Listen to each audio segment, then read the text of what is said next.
The small town of Pine Hollow had never seen a day quite so strange. The sky hung low with heavy clouds, yet no rain fell as the townsfolk gathered at Hillside Cemetery to say goodbye to 13-year-old Rose Wilson. The girl with the bright smile and even brighter laugh had slipped away after fighting a rare illness that no doctor in town, or even in the big city hospital, could beat. The cemetery looked almost pretty that day, if a place for the dead could ever be called such. Fall had painted the trees in shades of gold and red, and a gentle breeze carried the scent of wild roses, Rose's namesake and favorite flower. Someone had thought to bring hundreds of them, and their sweet smell mixed with the earthy scent of freshly dug soil. Rose's mother stood by the small white coffin, her face blank with the kind of grief that goes beyond tears. Next to her, Rose's father held their 9-year-old son Theo's hand so tightly the boy's fingers had turned white, but Theo didn't seem to mind or even notice. His eyes were fixed on his sister's coffin, as if staring hard enough might bring her back. Off to the side, slightly apart from the crowd, stood Rose's grandmother Ida. At 82, she'd seen her share of funerals, but burying a grandchild went against the natural order of things. Unlike the others, Ida wasn't looking at the coffin. Her eyes scanned the trees at the edge of the cemetery, watching and waiting, as if she expected something. Pastor Bill cleared his throat and opened his worn Bible. He'd baptized Rose as a baby and watched her grow up in his Sunday school classes. His voice wavered as he began to speak about a life cut too short, about a girl who had loved drawing, climbing trees, and feeding the birds in her backyard. Rose always saw beauty where others didn't, Pastor Bill said. She could find something special in the most ordinary things.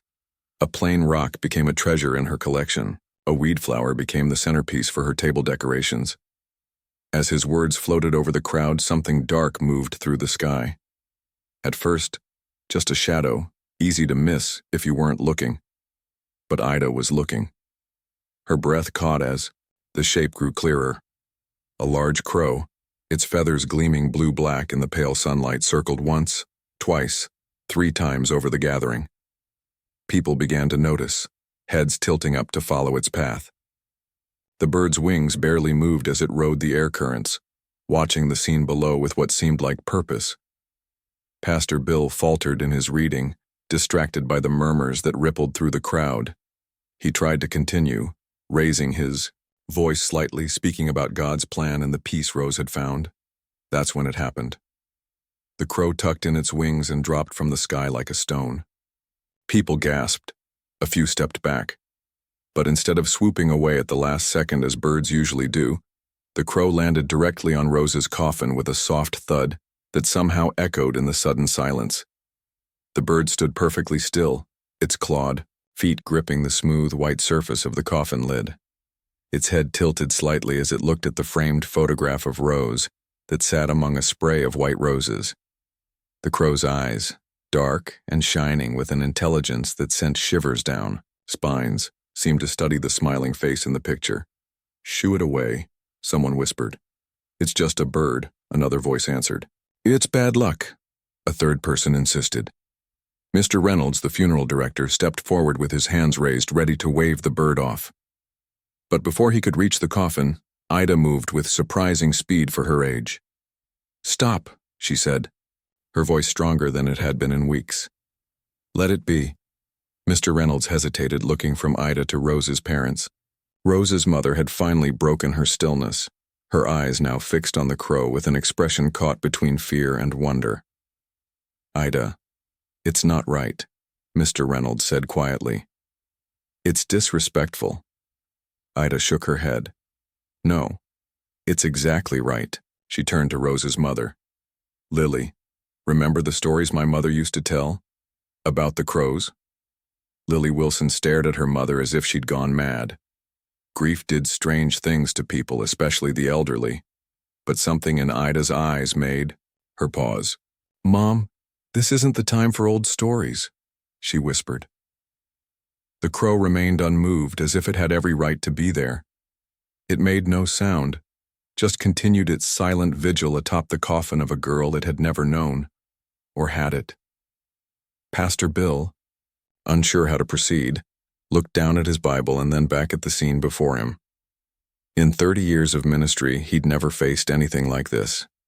He decided to continue, his voice now carrying a hint of uncertainty as he read words about heaven and angels while a crow stood guard over Rose. When the time came for the final prayer, the funeral workers moved forward, ready to lower the coffin into the ground. They paused, eyeing the bird nervously. "It'll fly off when we move," one worker whispered to another.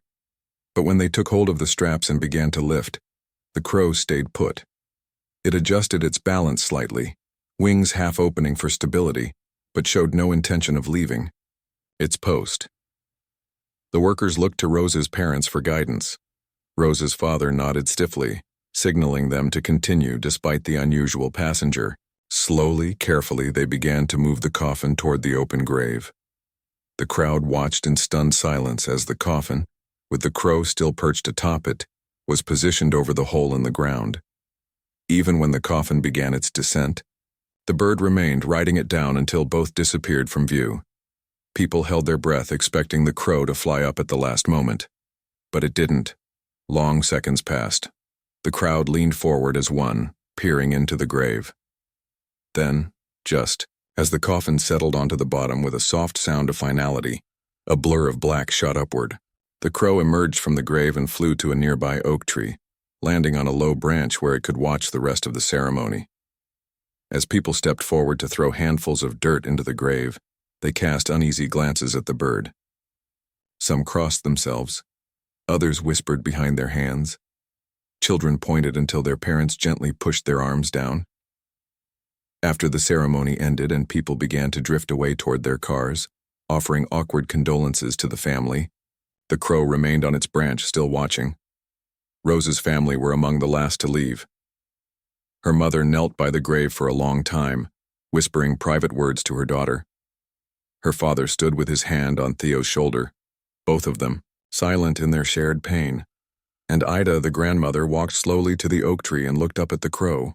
"I understand," she said softly. Her words meant only for the bird. "Take care of her until we meet again." The crow dipped its head once, a movement so human-like that a chill ran through those who noticed. Then Ida turned and walked back to her family. As they made their way to the black car waiting to take them home, Theo suddenly stopped and pointed. "Look!" They turned to see the crow flying in slow circles above Rose's fresh grave. "What does it mean, Grandma?" Theo asked, his first words since the funeral began.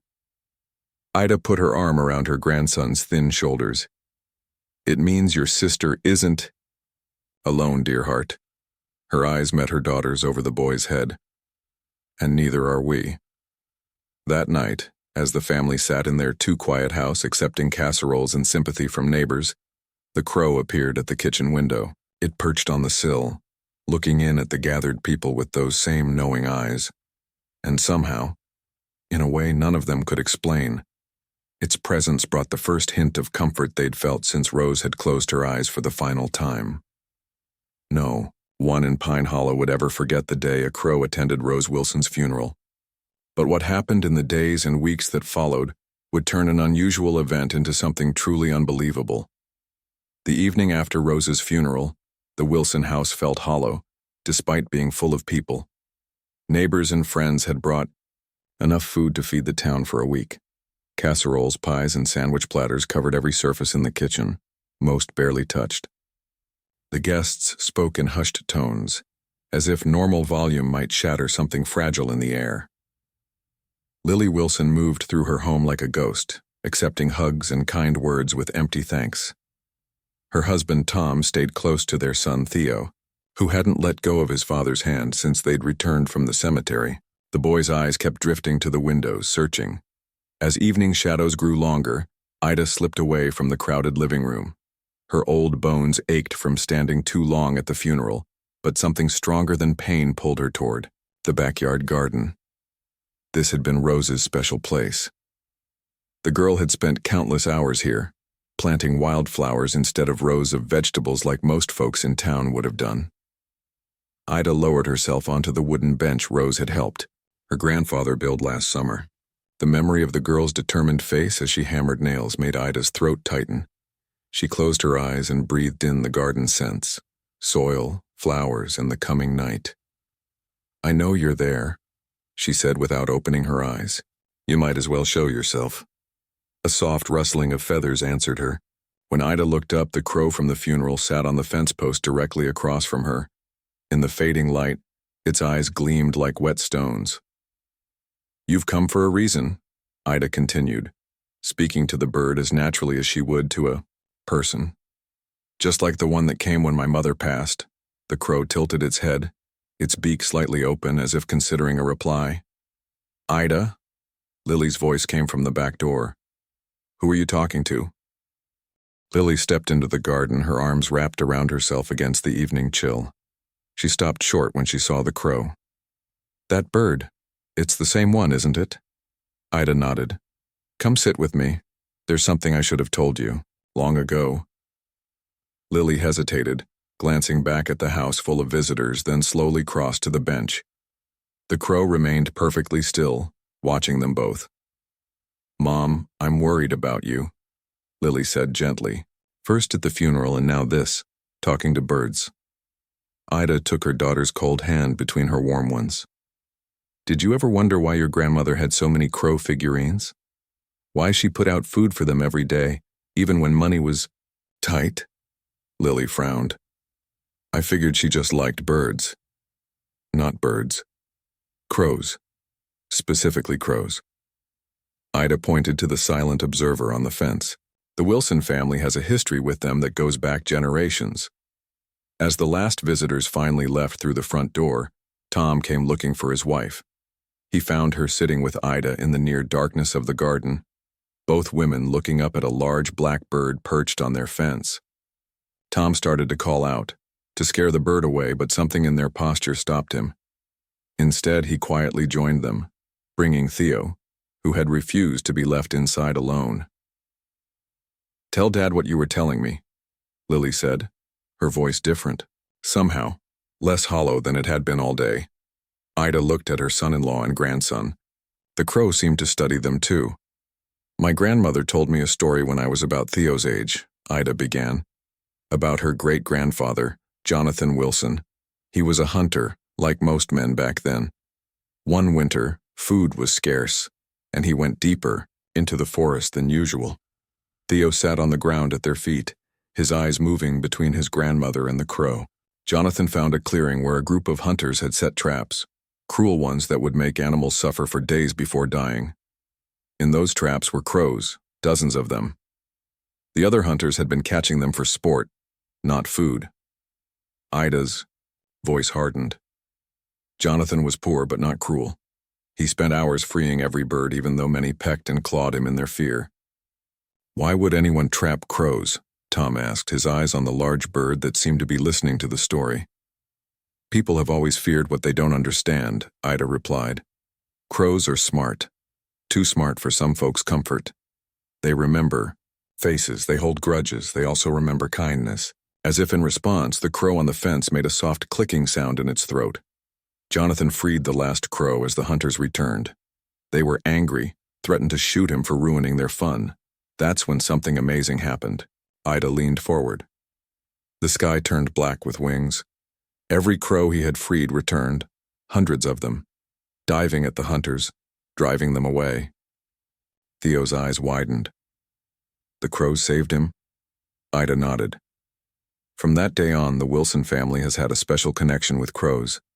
They appear when we need them most, especially when death comes too soon. Her eyes grew distant. "A crow stayed by my mother's window for 3 days before she passed. I was too young to understand then. But now, this is just a story," Lily whispered. But her voice lacked conviction as she stared at the crow still watching them. "Then why is that bird here?"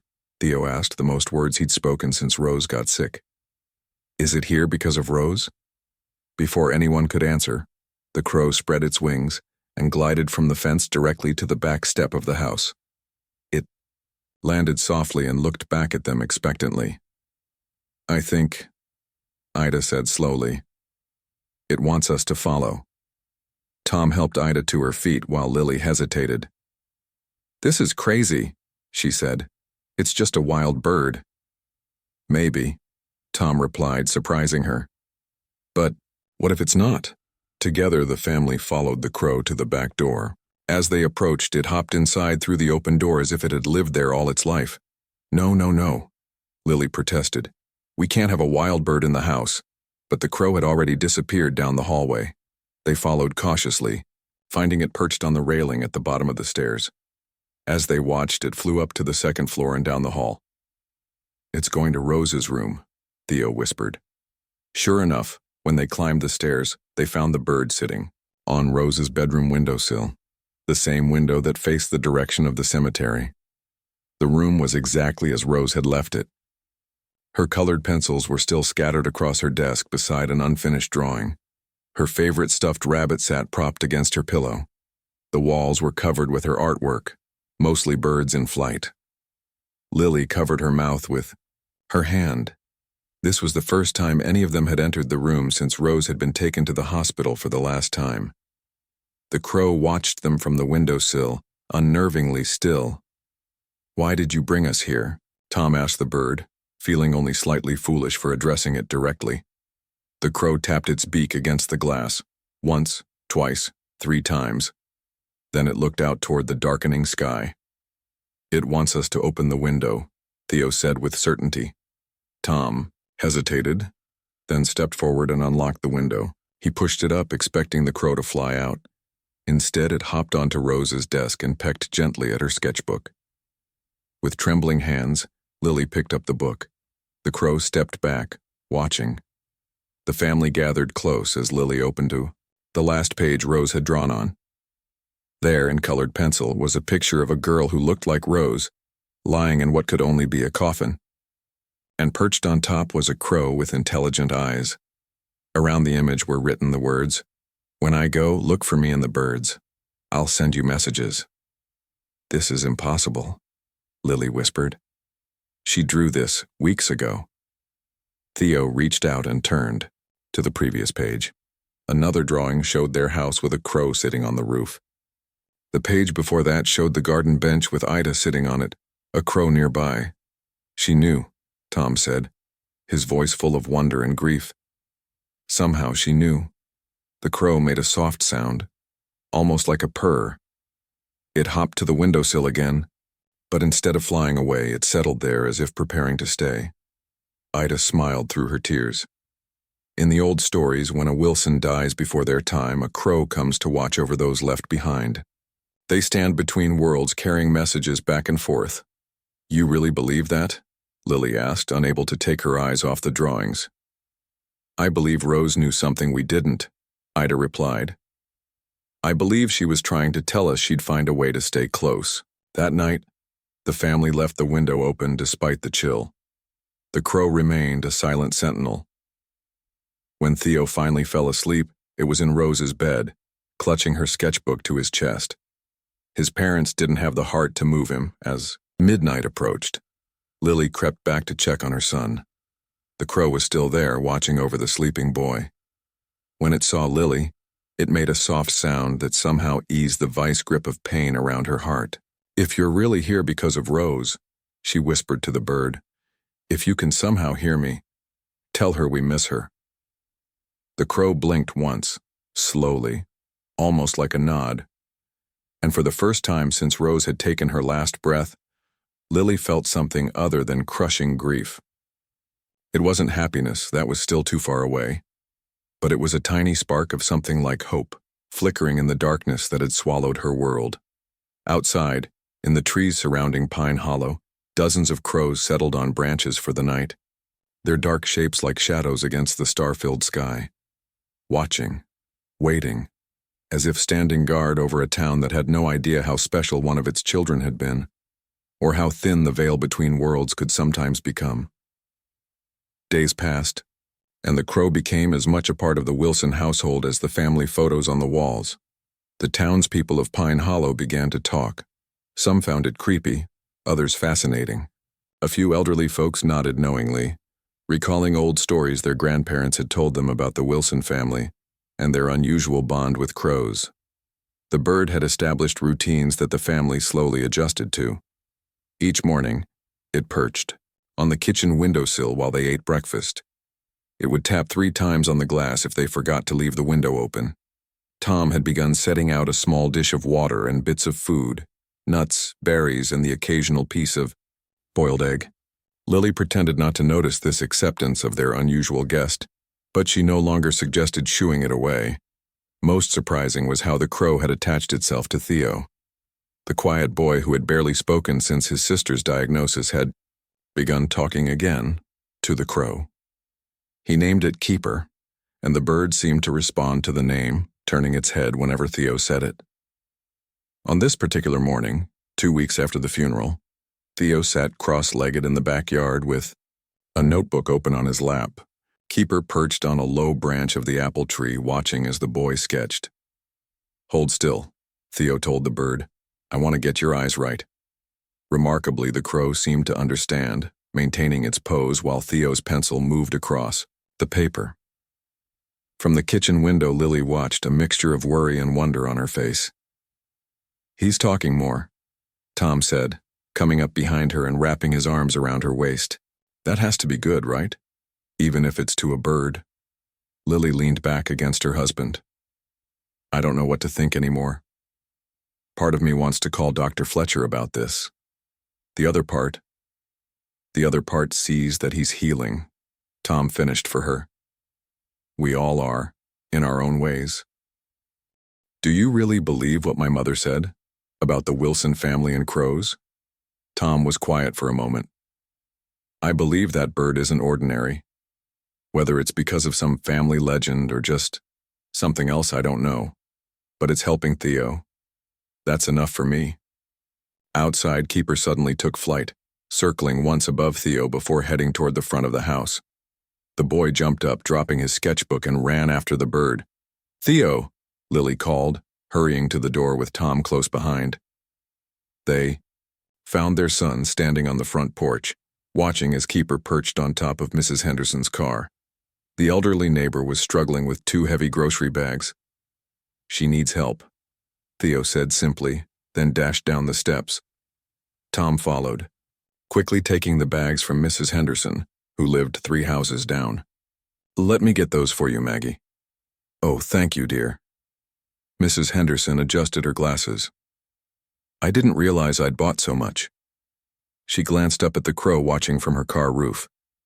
"I see you've still got your feathered friend." Theo nodded. "Keeper was telling me you needed help." Mrs. Henderson's eyes softened as she looked at the boy. "Well, isn't that something?" She turned to Tom. "First time I've heard him speak since—" She didn't finish the sentence. Later, after helping Mrs. Henderson into her house with her groceries, Tom walked slowly home with Theo. Keeper flew ahead, stopping to wait for them every few yards. "Theo," Tom said carefully, "what did you mean when you said Keeper told you Mrs. Henderson needed help?" The boy shrugged. "Keeper acts different when someone needs something. Like when Grandma Ida couldn't find her medicine yesterday. Keeper kept flying to the bathroom cabinet until we checked there." Tom considered this. It was true. The crow had led Lily to find Ida's heart pills, which had somehow fallen behind the bathroom sink. And you can understand what Keeper wants? Theo looked up at his father, his eyes clearer than they'd been in months. "Not like talking, it's more like feelings. Like how Rose and I could sometimes know what the other one was thinking." Tom swallowed hard at the mention of his daughter. The twin bond between Theo and Rose had always been strong, though not identical twins, having been born 11 months apart. People often mistook them for twins because of how in sync they seemed. "You miss her a lot, don't you?" Tom asked softly. Theo nodded. "But Keeper helps. It's like part of Rose is still here watching over us." When they reached home, they found Lily on the phone, her face pale. She hung up as they entered. "That was Principal Owens," she said. "He wants to know when Theo might be coming back to school." The words hung in the air.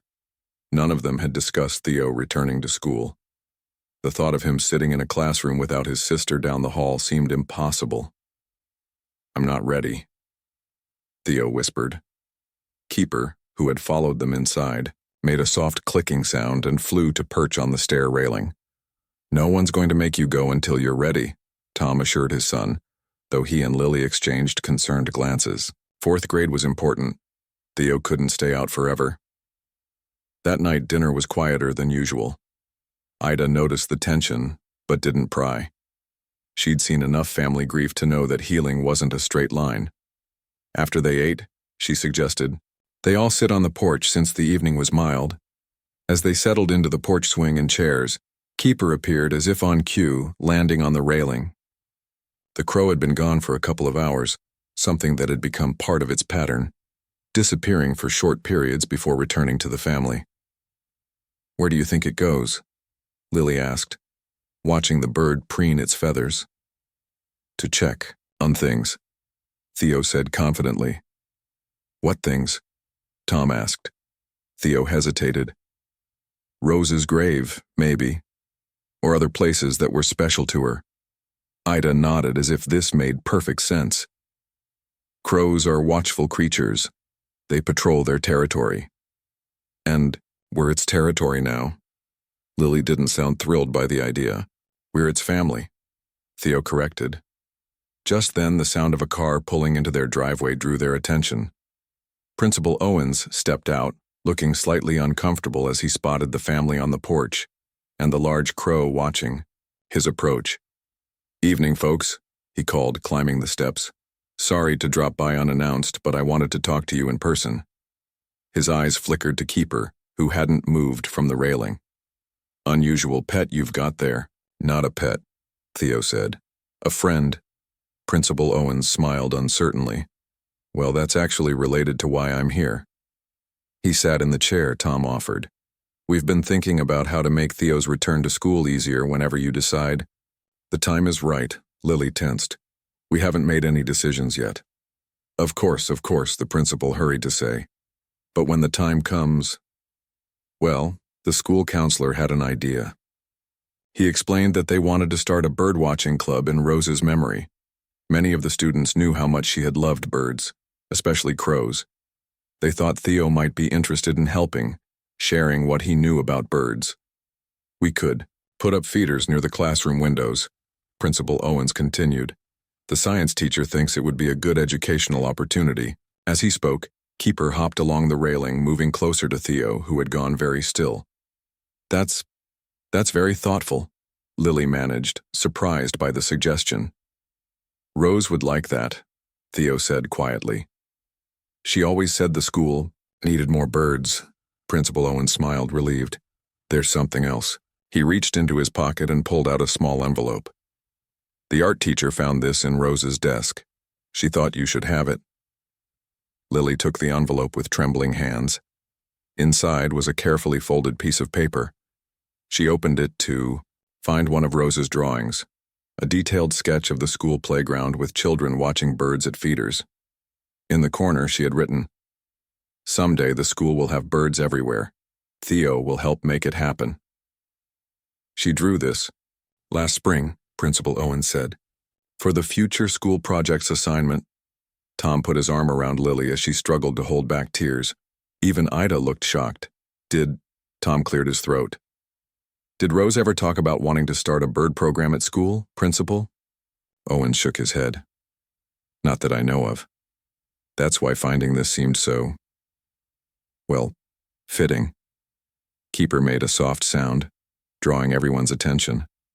The crow was looking directly at the drawing in Lily's hands.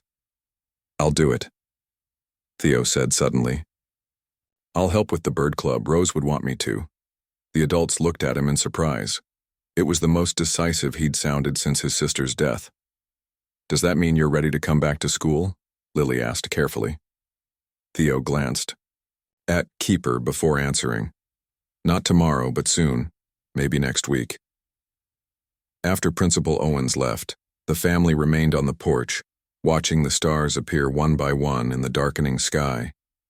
Keeper stayed with them, occasionally making soft noises as if joining their quiet conversation. "Do you think Rose somehow knew?" Tom finally asked, the question he'd been holding back. "About the school? About the crow?" About everything? Ida reached over to take his hand. There are things in this world we don't understand, son.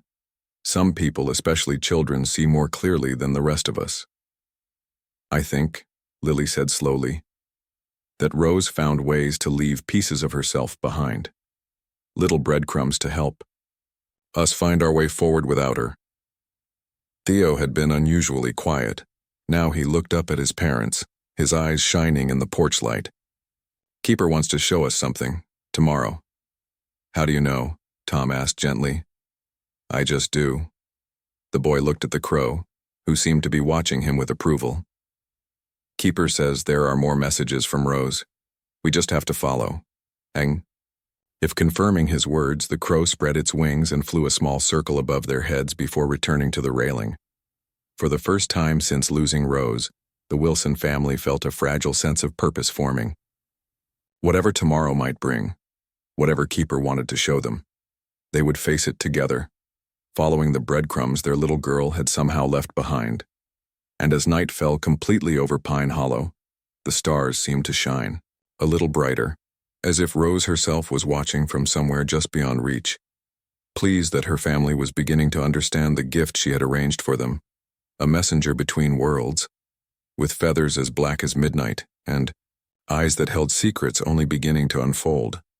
Morning came with a gentle rain tapping on the windows of the Wilson home. Theo woke earlier than usual, his heart beating fast with anticipation. Today was the day Keeper would show them something important. He felt certain of it. He slipped out of bed and went to the window, expecting to see the crow waiting on the usual branch. But the tree stood empty, raindrops sliding down its leaves. A flicker of worry passed through him. Had Keeper left them? He dressed quickly and hurried downstairs, relieved to find his parents already in the kitchen. The worry must have shown on his face. Keeper's on the back porch, Lily told him, handing him a glass of orange juice. Staying dry. Theo went to the back door and pressed his face against the glass. Sure enough, the crow was perched on the porch railing under the roof's shelter, feathers puffed against the damp chill. When it saw Theo, it made a soft greeting sound. Morning, Keeper, Theo whispered. I didn't forget. Today's the day, right? The crow bobbed its head once, almost like a nod. After breakfast, the family gathered in the living room. Even Grandma Ida had risen early, sensing something important was about to happen. The rain had stopped, leaving behind a clean, fresh smell and drops that sparkled on every surface. So, Tom said, trying to sound casual, though his voice held a hint of nervousness. Theo says Keeper wants to show us something today. Lily glanced at her son, who sat by the window watching the crow now preening its feathers on the porch.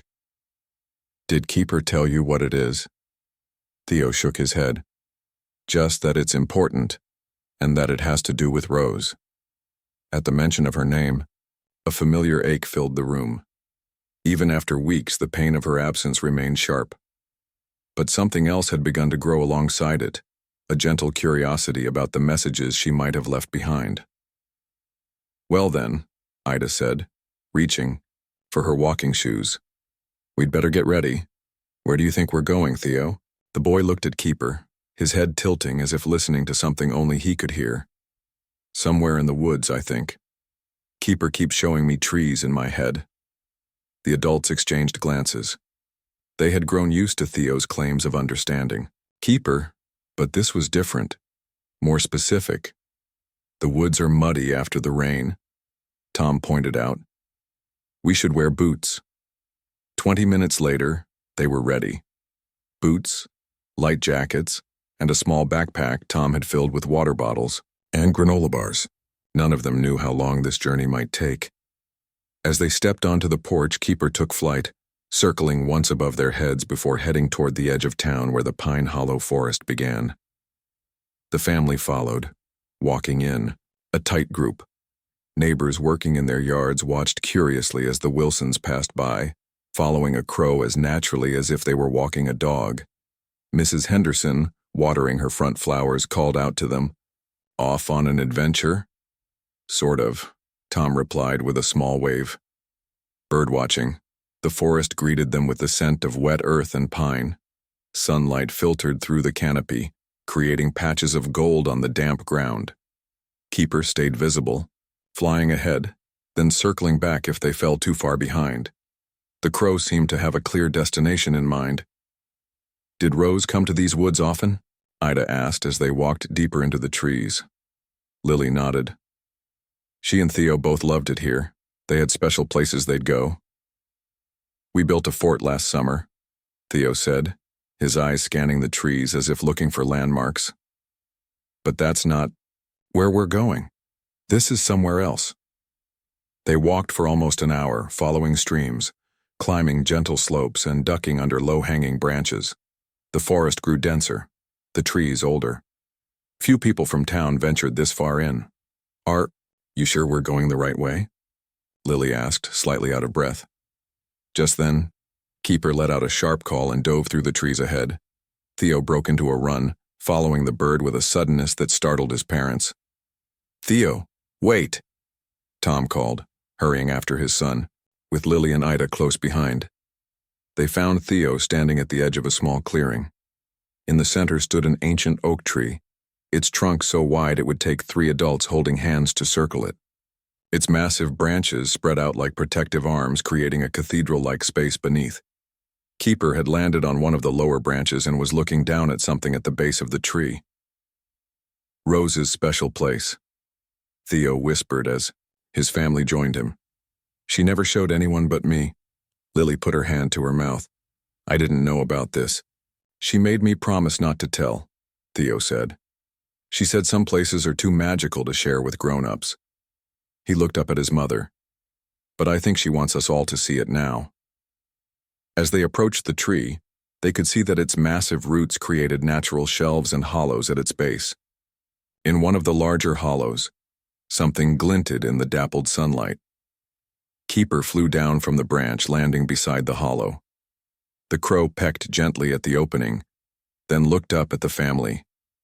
Theo knelt down beside the bird. Inside the hollow was a small metal box, the kind that once held cookies but had been repurposed.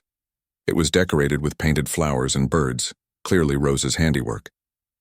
The lid was securely taped shut, with Rose's treasures written across the top in careful block letters.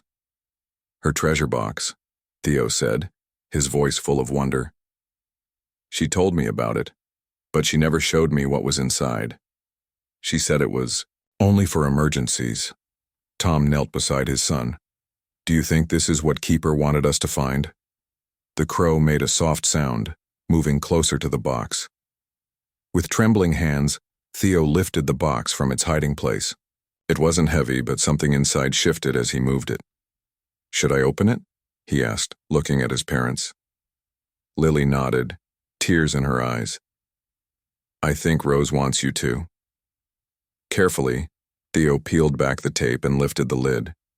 Inside were several small items neatly arranged: a smooth river stone with a natural hole through it, a perfect blue feather, a pressed 4-leaf clover in a small frame, a handmade bracelet of colorful threads, and beneath it all, a notebook with a purple cover. "Her lucky things," Theo explained, touching each item gently. "She collected them." "What's the notebook?" Ida asked, lowering herself carefully to sit on one of the tree's exposed roots. Theo lifted it out and opened it. The first page had Rose's journal of important things written on it in her careful handwriting. As he turned the pages, they saw lists, drawings, pressed flowers, and short entries about things that had mattered to Rose. The first day of school, Theo's birthday, the time they'd seen a deer and her fawn in the backyard. Near the back of the journal, a page was marked with a small ribbon. Theo turned to it and gasped. "Look," he said, showing it to his family. On the page was a detailed drawing of the ancient oak tree where they now sat. In the drawing, 4 people, clearly their family, stood around the tree while a crow perched on a branch above them. Underneath, Rose had written, "If you're reading this, it means I'm gone but not forgotten. The things in this box are my luckiest treasures. Share them, one for each of you to keep me close." "How could she have known?" Lily whispered, tears streaming down her face. Tom put his arm around her. I don't know, but she did. Keeper made a soft cooing sound, hopping closer to look at the journal. Theo turned another page to find an envelope taped inside. Written on it were the words, "Open when the crow brings you here." With wide eyes, he carefully removed the envelope and opened it.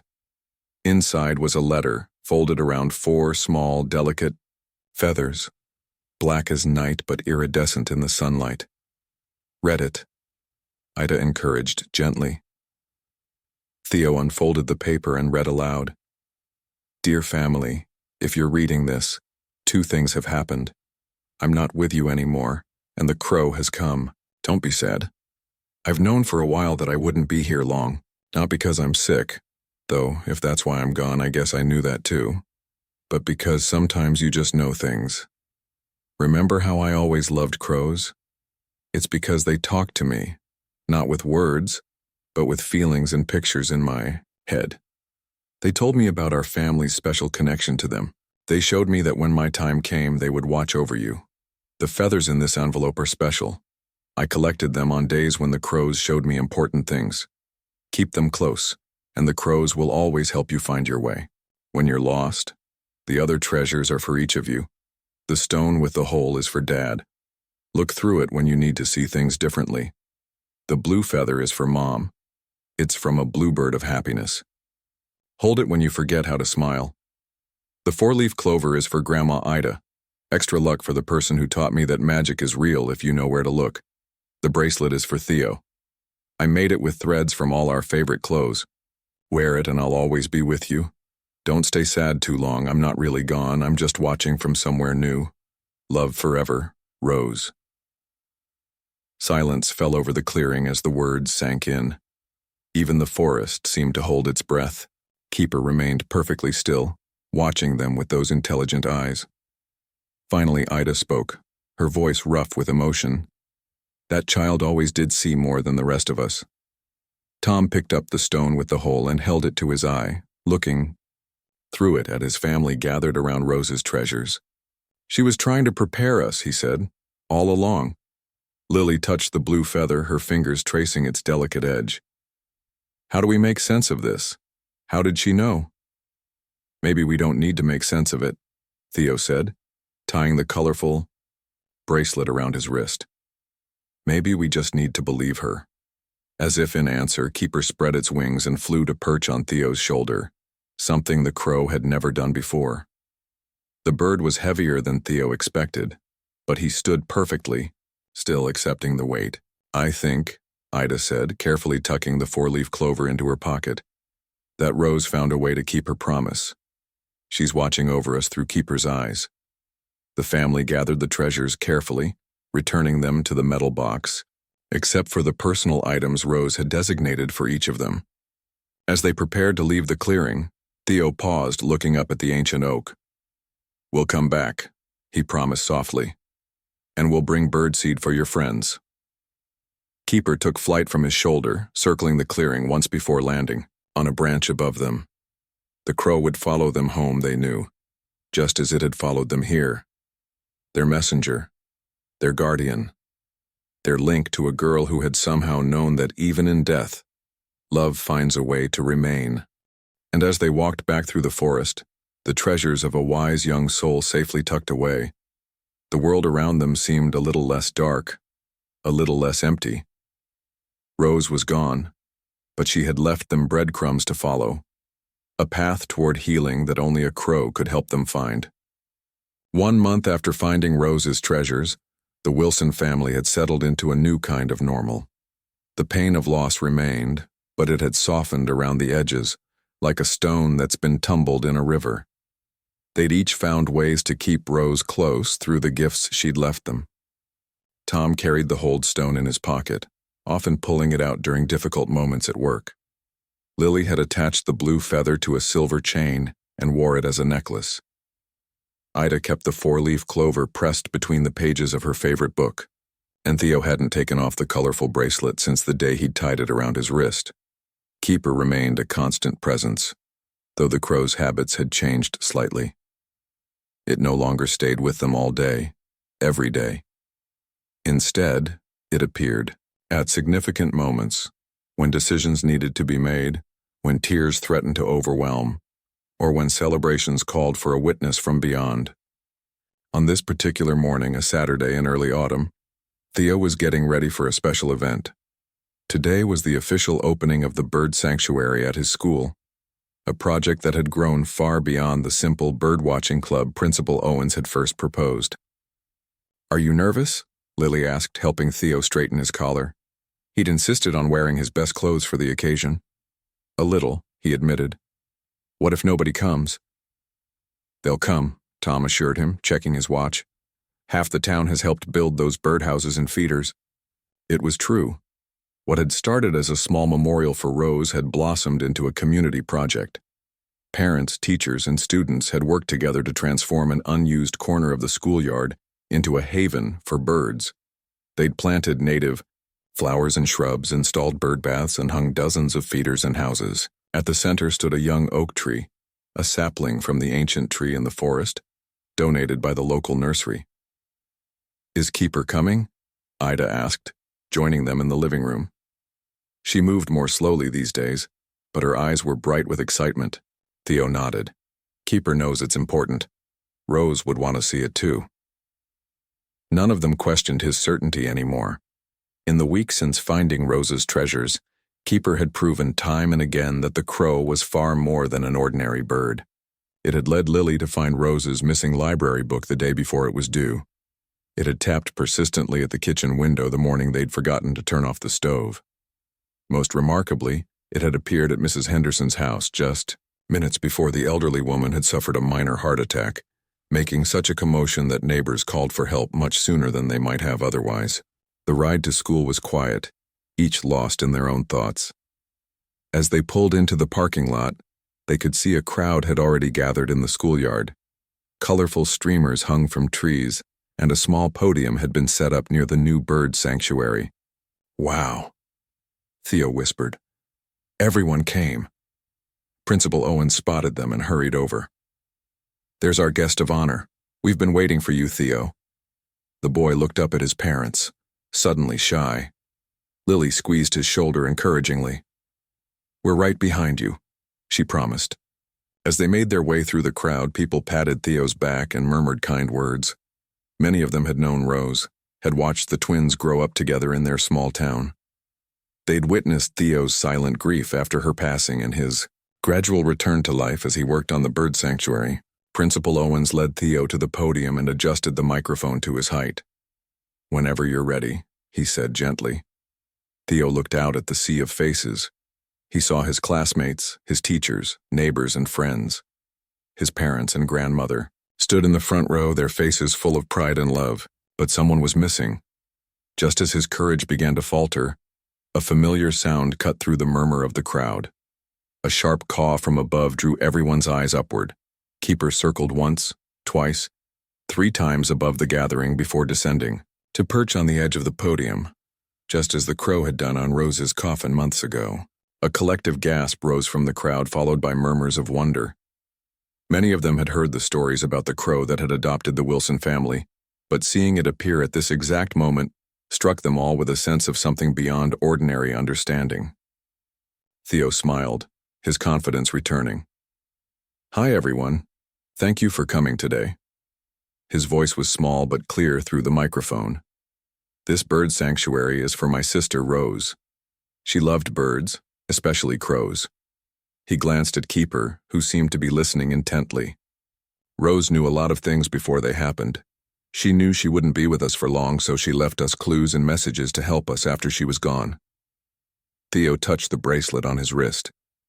"She also sent us Keeper to watch over us." The crowd was utterly silent now, captivated by the boy's words and the crow's presence. This sanctuary was Rose's idea before she even knew about it. Theo pulled a folded paper from his pocket, a copy of Rose's drawing of the schoolyard with birds everywhere. "She drew this last year. Now we've made it real." Principal Owens stepped forward holding a small bronze plaque, "Which is why we're officially naming this the Rose Wilson Bird Sanctuary, a place where children and birds can find joy together for generations to come." Applause broke out as the plaque was unveiled on a small stone pedestal near the young oak tree. Keeper took flight from the podium and landed on top of the pedestal, as if inspecting the plaque. The crowd laughed in delight at the crow's perfect timing. What happened next was captured on dozens of cell phones and would later be described by the Pine Hollow Gazette as truly unbelievable. As the applause died down, Keeper took to the air again, flying in a tight circle above the sanctuary. Then, from every direction, crows began to appear. 2, then 5, then dozens, until the sky above the school was filled with more crows than anyone in Pine Hollow had ever seen in one place. They circled in perfect formation, their black wings gleaming in the sunlight. Children pointed, and adults stared in amazement. Even Ida, who had grown up with the Wilson family legends, looked stunned. The crows circled 3 times before landing, on trees, on the school roof, on the newly installed feeders and birdhouses. They perched everywhere, watching the humans below with their intelligent eyes. In the silence that followed, the only sound was the rustle of hundreds of feathers as the birds settled. Keeper flew down to land on Theo's shoulder. The boy stood perfectly still, his face glowing with joy and wonder. Rose said the crows would always help us find our way when we're lost, he said into the microphone, his voice cracking with emotion. I think they came to tell us we're not lost anymore. Tom wrapped his arm around Lily, who was openly crying now. Ida stood beside them, her weathered hand pressed against her heart. Around them, the townspeople of Pine Hollow witnessed something that defied rational explanation, but spoke directly to the human capacity for hope in the face of loss. That evening, as the Wilson family sat on their porch watching the sunset, Keeper perched on the railing as usual. The extraordinary gathering of crows had dispersed after the ceremony, returning to wherever they had come from. But something had shifted in the wake of their appearance, not just for the Wilsons but for the entire town. Do you think they'll come back? Theo asked, his eyes on Keeper. The crows? Tom asked. Theo nodded. I think they'll come when they're needed, Ida said softly. Just like Keeper does. Lily touched the blue feather at her throat. What Rose gave us wasn't just treasures or even messages. She gave us a new way of seeing the world. A way that includes magic? Tom asked, peering playfully through his hold stone. Maybe not magic, Lily replied. Maybe just a wider truth than we understood before. As darkness fell, Keeper took flight, heading toward the old oak tree in the forest as the crow sometimes did at night. But this time, instead of feeling sad to see the bird go, they watched with peaceful hearts, knowing Keeper would return when needed. Inside Rose's journal, which they now kept in a special place on the bookshelf, there was a final entry they had discovered only yesterday, hidden behind the envelope with the feathers. In Rose's careful handwriting were words that had brought them all to tears. The best thing about love is that it doesn't end. It changes shape, like clouds in the sky or birds in flight, but it never truly disappears. Look for me in the rustle of feathers, in the way the light catches a crow's wing, in the quiet moments when you feel less alone than you should. That's where I'll be, watching over you until we meet again. The months and years that followed brought many changes to the Wilson family. Theo grew taller and eventually outgrew the bracelet, which he then kept in a frame beside his bed. Tom was promoted at work. Lily started volunteering at the bird sanctuary, teaching children about the habits of birds. Ida's health had ups and downs, but her spirit remained strong. And Keeper? The crow stayed with them, though its visits became less frequent as the sharpness of their grief faded. It appeared most often on special days, birthdays, holidays, the anniversary of Rose's passing, and moments of family celebration or sorrow. The people of Pine Hollow never forgot the day the crows gathered at the school. Some called it a coincidence, others a miracle. The Wilson family never tried to explain it. They simply accepted it as part of Rose's final gift to them, proof that love can bridge even the gap between life and death, sometimes taking the shape of a crow that appeared at a funeral and changed everything that followed.